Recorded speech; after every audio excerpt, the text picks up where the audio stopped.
Thank you so much. Thank you, fellow greetings to fellow Zimbabweans. Um, I just want to comment by what I just saw today. I'm actually very disappointed because it was more of someone who is afraid to bite the hands that feeds them. That's one. Not being able to be in control of the situation as a head of state. In a smart way, what he could have said was, "Look, we are is deep. Obviously, every country was deeply concerned by what happened to Venezuela, but all of them they stand guided by the United Nations.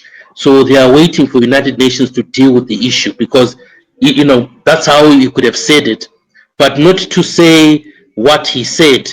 To me, it shows there's this. What I didn't like the most was I looked at they showed the Zimbabwean team, the Mtuli, were laughing and enjoying that answer because Mtuli is the guys who keeps on preaching which Zimbabwe is a third world country. That thing has to go away because we can change to be a first world country fastly if we can up our games in terms of governance. Like if you hear what the Botswana guy said in terms of what Africa needs. It's something that I think the president should have been in control, and I really blame his advisor if he has any. To prep him for such type of situations.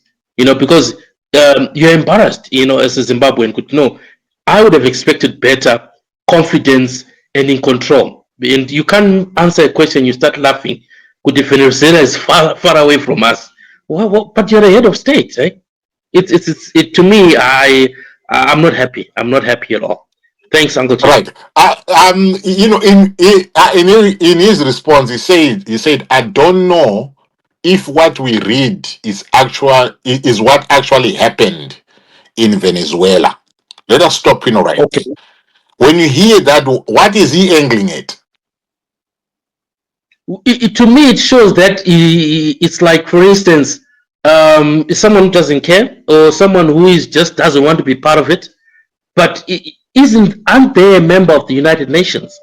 They are. So if another nation is going through turmoil, you then come up with a statement, even if you're scared of confronting the superpowers, you can say, listen, we stand guided by the United Nations, though we are deeply concerned, because you're talking about another head of state being taken from his country for whatever reason that we don't want to go into, but it's deeply concerning. But then you need a guided force to deal with this issue, which is the United Nations, which I think you should have said that. You should have just hung behind the United Nations so that he clears himself. But if you say, Kuti, we all here, but then how can you just hear? Don't you trade amongst countries and form international trade? Don't you communicate with other head of states about how economies are growing and other challenges? Are you that of an island that you just read and you keep quiet? That's pathetic. That was even I'm sure the audience they were just so good to know paninyaya because you know it because right now I think to be another point is what he was really scared to really go guns blazing because Clark would have asked him could go wakapinda same power. That would have been another can of worms. So I think he treaded guidely looking at those. But I blame his that if he's got advisors, they should prep him for this type of things so that it doesn't look like a mockery because it was a joke on a very serious political sense. In my sense, it didn't look good. It Right. didn't look good. But Thanks, man.